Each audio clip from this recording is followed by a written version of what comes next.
चाणक्य के सर्वश्रेष्ठ अनमोल विचार। चाणक्यनीति संपूर्ण अध्याय 17। वह विद्वान जिसने असंख्य किताबों का अध्ययन बिना सद्गुरु के आशीर्वाद से कर लिया, वह विद्वानों की सभा में एक सच्चे विद्वान के रूप में नहीं चमकता है। उसी प्रकार जिस प्रकार एक नाजायज औलाद को दुनिया में कोई प्रतिष्ठा हासिल नहीं होती, हमें दूसरों से जो मदद प्राप्त हुई है उसे हमें लौटना चाहिए।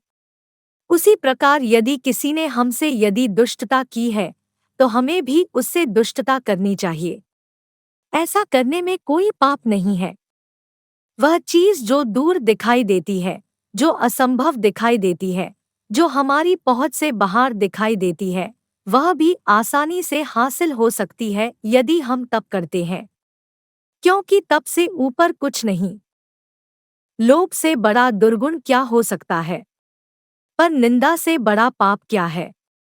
जो सत्य में प्रस्थापित है उसे तप करने की क्या जरूरत है? जिसका हृदय शुद्ध है उसे तीर्थ यात्रा की क्या जरूरत है? यदि स्वभाव अच्छा है तो और किस गुण की जरूरत है?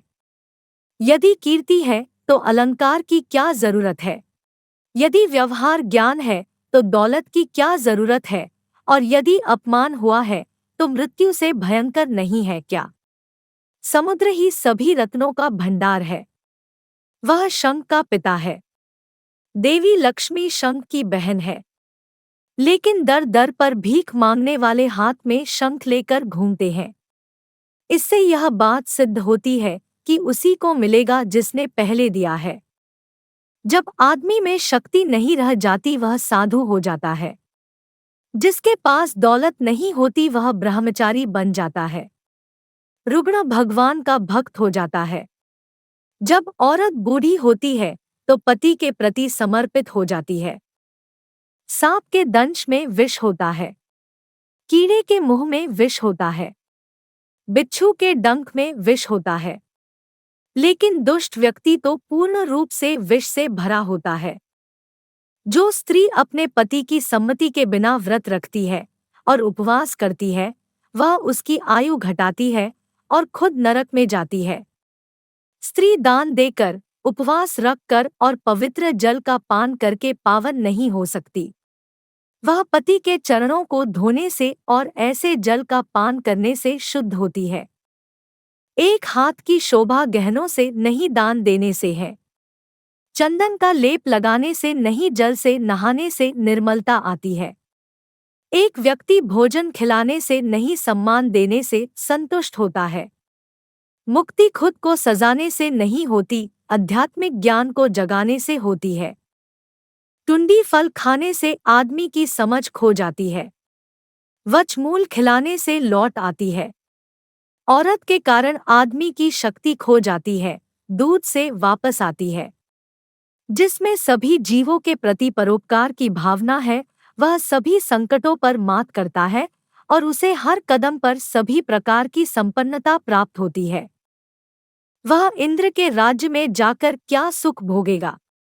जिसकी पत्नी प्रेम भाव रखने वाली और सदाचारी है, जिसके पास में संपत्ति है, जिसका पुत्र सदाचारी और अच्छे गुण वाला है, जिसको अपने पुत्र द्वारा पौत्र हुए हैं।